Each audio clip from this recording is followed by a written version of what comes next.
Mood swing এর মহা ওষুধ ঝাল ঝাল ভর্তা। আমার অনেক বেশি মুড সুইং হলে আমি ঝাল ঝাল ভর্তা করে খাই, এক নিমেষেই আমার মুড সুইং ভালো হয়ে যায়। আসসালামু আলাইকুম, সবাই কেমন আছেন? আশা করি সবাই ভালো আছেন। Welcome to my another video. আমি আজকে মুড সুইং এর জন্য অনেক বেশি ঝাল দিয়ে ভর্তা করব আর টাকি মাছের ভর্তা করব। তার জন্য নিয়েছি অনেকগুলো মরিচ, পেঁয়াজ, রসুন, সরিষার তেল আর শুকনা মরিচ, সাথে নিয়েছি বিলাতি ধনিয়া পাতা। আর আমি এখানে টাকি মাছগুলোকে সুন্দর করে ধুয়ে নিয়েছি গরম পানি দিয়ে। আর এই টাকি মাছগুলো আমার শাশুড়ি দিয়েছিল আমাকে গ্রামের পুকুরের। আর এই টাকি মাছগুলোকে আমি সুন্দর করে মেরিনেট করে নিলাম হলুদ গুঁড়া, মরিচ গুঁড়া আর লবণ দিয়ে। এটাকে ভালো করে মেরিনেট করার পরে আমি একটা ফ্রাই প্যান চুলায় দিয়ে দিয়েছি। আমার ফ্রাই প্যানটা একটু কালো, তবে এটা আমার সংসারের প্রথম ফ্রাই প্যান। এটাকে আমি খুব পছন্দ করি, এখনও ফেলে দিইনি। তবে এটাকে আমি সুন্দর করে ভেজে নিব। আর উল্টে পাল্টে ভেজে নিলে এই টাকি মাছের ভর্তাটা অনেক বেশি ভালো হয়। এখানে দিয়ে দিলাম আমি শুকনো মরিচ। শুকনো মরিচটাকেও আমি সুন্দর করে একদম ফ্রাই করে নিব। দেখেন এখানে অনেকগুলো কাঁচামরিচ দিয়েছি। আমি সবসময় দুই রকমের মরিচ দিয়ে ভর্তা করার চেষ্টা করি। বোম্বাই মরিচ দিলে আরও বেশি ভালো লাগে। আজকে বোম্বাই মরিচ শেষ হয়ে গিয়েছে। তো এখানে আমি কাঁচামরিচটাকেও ফ্রাই করে নিয়েছি। আর এখানে বেশ কিছু রসুন দিয়েছি। আর এই ছোট রসুন ছিল না, কিন্তু অনেক বেশি ঝামেলা।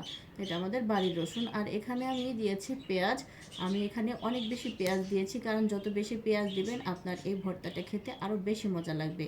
আমি দুই রকম করে কিন্তু পেঁয়াজ নিয়েছি, খেয়াল করে দেখবেন। কাঁচা পেঁয়াজও নিয়েছি, আবার পেঁয়াজটাকে আমি তেলের মধ্যে টেলেও নিয়েছি।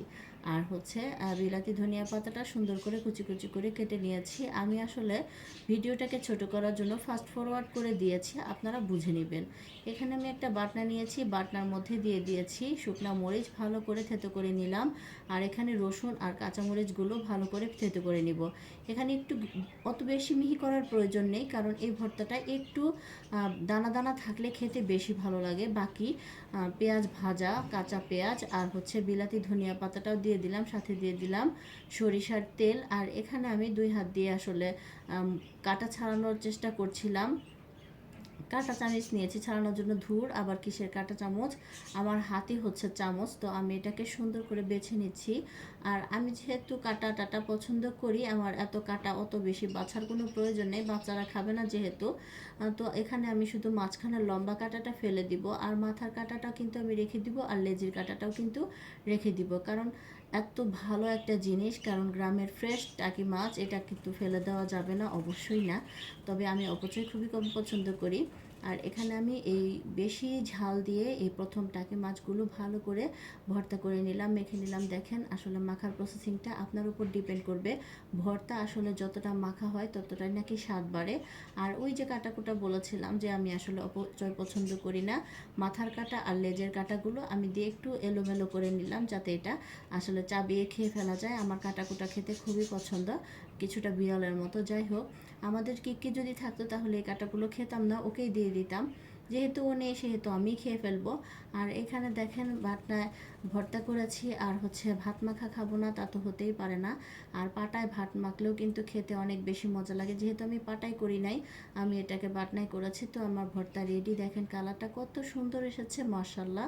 অনেকে টাকি মাছ পছন্দ করেন না, টাকি মাছ আসলে রান্না করলে অনেকের ভালো লাগে না।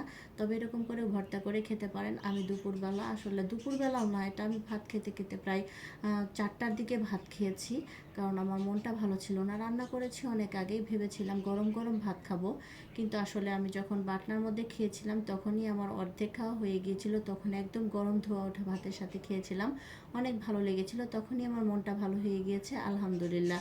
ভিডিও ভালো লাগলে শেয়ার